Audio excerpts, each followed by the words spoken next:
زبان آموزهای عزیز، توی این ویدیو ما میخوایم شما رو با پلن پرسش مستقیم از معلم آشنا بکنیم.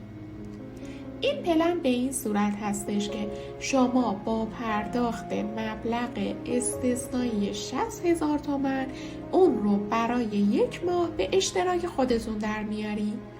وقتی که شما آموزش زبان خودتون رو شروع میکنید، توی این فرایند یادگیری ممکن هستش که با سوالاتی مواجه بشید و یا ابهاماتی براتون پیش بیاد، یا بخواید بدونین چیزی درست هست، نادرست هست، اصلا به چه شیوهی از اون استفاده میشه. شما میتونید تمام این پرسشایی که توی ذهنتون براتون پیش میاد رو از معلم دلخواهتون بپرسید.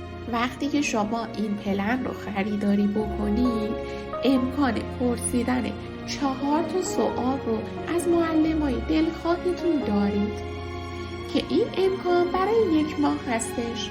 یعنی حتما نیازی نیست تا اون رو خریداری کردید شروع به پرسش بکنید. میتونید اون رو برای مدت 1 ماه داشته باشید و هر موقع که نیاز پیدا کردید ازش استفاده بکنید. حالا ببینید که شما این سوال رو به چه صورت میتونید از معلم دلخواهتون بپرسید.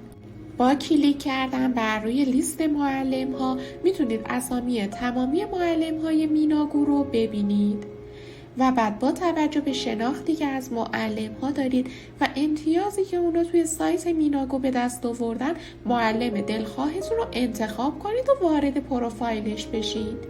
سپس که وارد شدید، روی گزینه 1 سوال بپرس کلیک میکنید و سوالتون رو از معلم میپرسید که معلم با استفاده از صوت و متن به صورت کامل و دقیق و جامع پاسخ شما رو میده و اون مسئله رو برای شما کاملا روشن میکنه.